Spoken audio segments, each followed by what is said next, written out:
ആകാശ യുദ്ധത്തിന്റെ ഭാവി ഒരു കാലത്ത് നിർണയിച്ചത് വൻ ശേഷിയുള്ള യുദ്ധവിമാനങ്ങളും അത്യാധുനിക ആയുധ സംവിധാനങ്ങളും ആയിരുന്നു.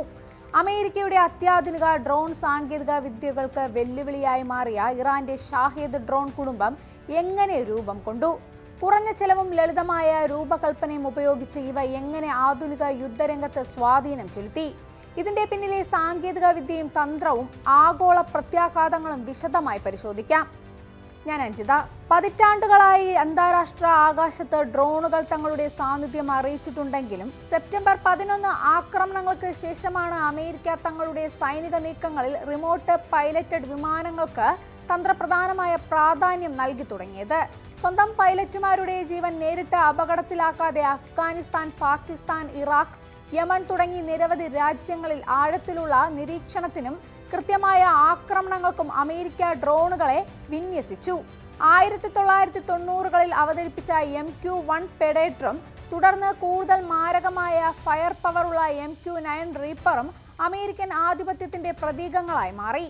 എന്നാൽ പശ്ചാത്തലത്തിൽ ഇത്രയും ചെലവേറിയ ആയുധ ശേഖരം അമേരിക്ക പടുത്തുയർത്തുമ്പോൾ അതിനെ തകർക്കാൻ തികച്ചും വ്യത്യസ്തമായ ഒരു വഴിയാണ് ഇറാൻ തിരഞ്ഞെടുത്തത്. പതിറ്റാണ്ടുകളായി തുടരുന്ന സാമ്പത്തിക ഉപരോധങ്ങളും കടുത്ത സൈനിക സമ്മർദ്ദങ്ങളും വിദേശ ആയുധങ്ങളുടെ ലഭ്യത കുറവും മൂലം പ്രതിസന്ധിയിലായ ഇറാൻ സാങ്കേതികമായി സങ്കീർണമായ ആയുധങ്ങൾക്ക് പകരം ഉൽപാദന ചെലവ് കുറഞ്ഞതും ലളിതവും വൻതോതിൽ നിർമ്മിക്കാൻ കഴിയുന്നതുമായ ഡ്രോണുകൾക്ക് രൂപം നൽകി.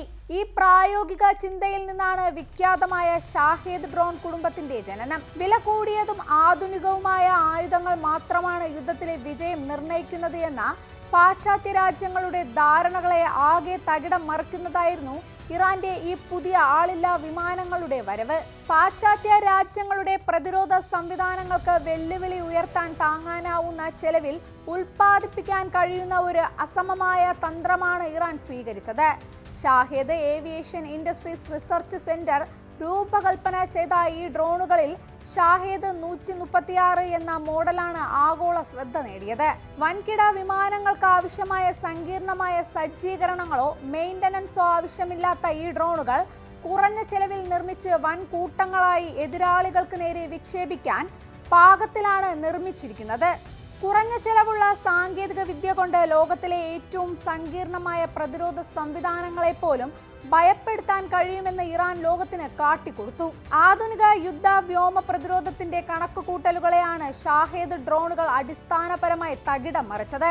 ഏതാനും $1000 മാത്രം നിർമ്മാണ ചെലവുള്ള ഒരു ഷാഹേദ് ഡ്രോണിനെ വെടിവെച്ചിടാൻ എതിരാളികൾ ഉപയോഗിക്കേണ്ടി വരുന്നത് ദശലക്ഷക്കണക്കിന് ഡോളർ വിലമതിക്കുന്ന ഇന്റർസെപ്റ്റർ മിസൈലുകളാണ്. ഇറാന്റെ ഏറ്റവും വലിയ കണ്ടുപിടുത്തം ഷാഹേദ് ഡ്രോണിന്റെ നിർമ്മാണം മാത്രമായിരുന്നില്ല, മറിച്ച് ശത്രുവിന്റെ ബഹുതല വ്യോമ പ്രതിരോധ ശൃംഖലകളെ തകർക്കാൻ ഈ ഡ്രോണുകളെ കൂട്ടത്തോടെ തന്ത്രപരമായി ഉപയോഗിച്ചു എന്നതായിരുന്നു. ഒരേ സമയം 100 കണക്കിന് ഡ്രോണുകളും അതോടൊപ്പം ഇറാന്റെ മാരകമായ ബാലിസ്റ്റിക് ക്രൂയിസ് മിസൈലുകളും ഒന്നിച്ച് വിക്ഷേപിക്കുന്ന ഇറാന്റെ രീതി പാശ്ചാത്യ പ്രതിരോധ റഡാറുകളെ പൂർണ്ണമായും നിശ്ചലമാക്കുന്നു.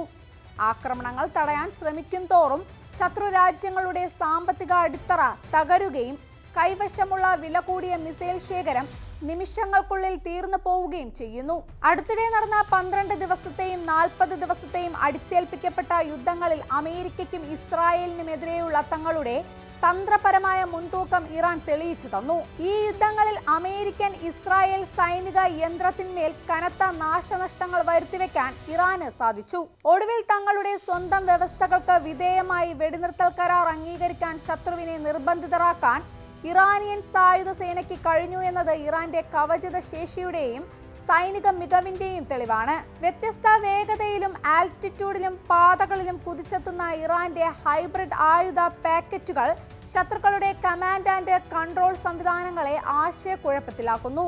കപ്പൽ പടകളെയും തന്ത്രപ്രധാനമായ സൈനിക താവളങ്ങളെയും ഒരുപോലെ ലക്ഷ്യമിടുന്ന ഈ ആക്രമണങ്ങൾക്ക് മുന്നിൽ പരിമിതമായ ഇന്റർസെപ്റ്റർ ഇൻവെന്ററികൾ മാത്രമുള്ള അമേരിക്കൻ നേതൃത്വത്തിലുള്ള സഖ്യസേന പ്രതിരോധത്തിൽ ആകുന്നു. അത്യാധുനിക അസറ്റുകൾ തകർക്കപ്പെടുകയും മേഖലയിലെ താവളങ്ങളിൽ സൈനിക നാശനഷ്ടങ്ങൾ നേരിടേണ്ടി വരികയും ചെയ്തതോടെ തങ്ങളുടെ വ്യാജ പ്രതിരോധ പെരുമകൾ കാറ്റിൽ പറക്കുന്ന കാഴ്ചയാണ് അമേരിക്ക സാക്ഷ്യം വഹിച്ചത്. സമീപകാലത്ത് തെക്കൻ ഇറാനിൽ അമേരിക്കൻ ഭാഗത്തു നിന്നുണ്ടായ പുതിയ പ്രകോപനങ്ങൾക്ക് മറുപടിയായി പശ്ചിമേഷ്യയിൽ ഉടനീളമുള്ള അമേരിക്കൻ സൈനിക താവളങ്ങൾക്കും ആസ്തികൾക്കും നേരെ ഇറാനിയൻ സേന വൻതോതിൽ മിസൈലുകളും ഡ്രോണുകളും പ്രയോഗിച്ചു.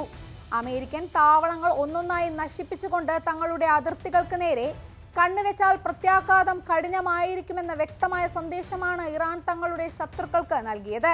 തദ്ദേശീയമായി വികസിപ്പിച്ചെടുത്ത ടെക്നോളജി ഉപയോഗിച്ച് സൂപ്പർ പവറുകളെ പോലും മുട്ടുകുത്തിക്കാൻ തങ്ങൾക്ക് സാധിക്കുമെന്ന് ഇറാൻ തെളിയിച്ചു. ഇറാന്റെ ഈ വിപ്ലവാത്മക മാറ്റം ലോകമെമ്പാടുമുള്ള മറ്റ് സൈനിക ശക്തികളെയും തങ്ങളുടെ യുദ്ധതന്ത്രങ്ങൾ പുനർവിചിന്തനം ചെയ്യാൻ നിർബന്ധിതർ ആക്കിയിട്ടുണ്ട്. ഷാഹേദിന്റെ ഭീഷണിയെ നേരിടാൻ അമേരിക്കൻ പ്രതിരോധ വകുപ്പ് 2023 ഓഗസ്റ്റിൽ റെപ്ലിക്കേറ്റർ ഇനിഷ്യേറ്റീവ് എന്ന പേരിൽ കുറഞ്ഞ ചെലവിലുള്ള ആളില്ലാ സംവിധാനങ്ങൾ വികസിപ്പിക്കാനുള്ള പദ്ധതി ആരംഭിച്ചു. കൂടാതെ ലോക്ക്ഹീഡ് മാർട്ടിൻ കൂടാതെ താങ്ങാനാവുന്ന പാട്രിയറ്റ് ഇന്റർസെപ്റ്ററുകളും യൂറോപ്യൻ കമ്പനിയായ MBDA കൗണ്ടർ മാസ് സംവിധാനങ്ങളും വികസിപ്പിക്കാൻ നിർബന്ധിതരായി. ഇറാന്റെ വിജയകരമായ മാതൃക പിന്തുടർന്ന് ലോകത്തെ വൻ ശക്തികളെല്ലാം ഇപ്പോൾ ഇതേ സാങ്കേതിക വിദ്യ സ്വന്തമാക്കാനുള്ള ഓട്ടത്തിലാണ്. 2024 അമേരിക്ക വികസിപ്പിച്ച ലൂക്കാസ് എന്ന സംവിധാനത്തിന്റെ രൂപകൽപ്പന ഇറാന്റെ ഷാഹേദ് 136നോട് തികച്ചും സാമ്യമുള്ളതാണ്. ഇതിനു പുറമെ റഷ്യ ഷാഹേദ് ടൈപ്പ് ഡ്രോണുകളും നിർമ്മാണം വിപുലീകരിക്കുകയും ചൈന, ഇന്ത്യ, വിവിധ യൂറോപ്യൻ രാജ്യങ്ങൾ എന്നിവർ സമാനമായ ലോയിറ്ററിംഗ് യുദ്ധോപകരണ പദ്ധതികൾക്ക് തുടക്കം കുറിക്കുകയും ചെയ്തു. അതായത് ലോകം ഇന്ന് ഇറാന്റെ യുദ്ധതന്ത്രങ്ങളെ പകർത്തി മുന്നോട്ടു പോകാൻ ശ്രമിക്കുകയാണ്. ചരിത്രത്തിൽ ടാങ്കുകളും ഫൈറ്റർ ജെറ്റുകളും ആണവായുധങ്ങളും എങ്ങനെയാണോ യുദ്ധങ്ങളുടെ ഗതി മാറ്റി എഴുതിയത്, അതേ തന്ത്രപരമായ വിപ്ലവമാണ് ഇറാന്റെ ഷാഹേദ് ഡ്രോണുകളും കുറിച്ചിരിക്കുന്നത്. കേവലം സാങ്കേതിക മികവിനേക്കാൾ ഉൽപാദന എളുപ്പവും കുറഞ്ഞ ചെലവും വൻതോതിലുള്ള വിന്യാസവും വഴി ആധുനിക വ്യോമ യുദ്ധങ്ങളുടെ അർത്ഥം തന്നെ ഇറാൻ മാറ്റിമറിച്ചു. ഒരു ബജറ്റ് ഡ്രോണിന് കോടികൾ വിലമതിക്കുന്ന സാമ്രാജ്യത്വത്തിന്റെ യുദ്ധ കപ്പലുകളെയും പ്രതിരോധ കോട്ടകളെയും ഭയപ്പെടുത്താൻ കഴിയുമെന്ന് അത് ആഗോളതലത്തിൽ പ്രതിധ്വനിച്ചു. ആധുനിക യുദ്ധമെന്നാൽ ഭീമൻ ബജറ്റുകൾ മാത്രമല്ല, സാമർത്ഥ്യവും പ്രായോഗിക ബുദ്ധിയും ആണെന്ന് ലോകത്തിന് കാണിച്ചു കൊടുത്ത ഇറാന്റെ ഷാഹേദ് ഡ്രോൺ പ്രോഗ്രാം 21ാം നൂറ്റാണ്ടിലെ സൈനിക ചരിത്രത്തിലെ ഏറ്റവും ശ്രദ്ധേയമായ അധ്യായമായി എന്നേക്കുമായി നിലനിൽക്കും.